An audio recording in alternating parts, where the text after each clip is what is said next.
Bakit naman ganito kalaki ang chicken nyo, BLC and Coffee? Dinosaur yarn?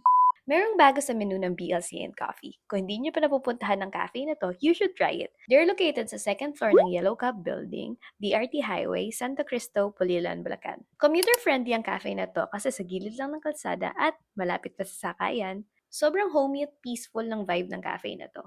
Dim lighting at cozy lang talaga yung feels. Now, balik tayo sa menu nila. Bago sa menu nila ang chicken and waffle, vodka rigatoni, ravioli, hambagu, Yangnyeom KFC bites, at fish and chips. Siyempre, tinry naming lahat yan. Yung chicken at waffle, oh my god, sobrang sulit. Parang dinosaur sa laki yung chicken nila at generous din yung waffles. Yung hambago naman, burger with fries na good for two. Grabe yung kapal ng beef at lasang-lasa mo talaga. Yangnyeom KFC bites yung favorite ko sa lahat. Perfect for snacking. Balance ang sweetness at spiciness. Perfect din ang ravioli if mahilig ka sa white sauce pasta. Plus, homemade pa yung ravioli pasta nila. San ko pa? Kung gusto mo naman mag-explore ng ibang type of pasta, try their vodka rigatoni. At syempre, hindi mo hawala ang fish and chips.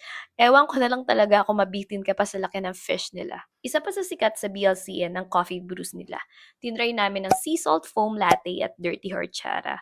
100 out of 10 talaga sa sea salt foam latte. Hindi siya yung tipong saltiness na nasa taas lang or nasa foam lang.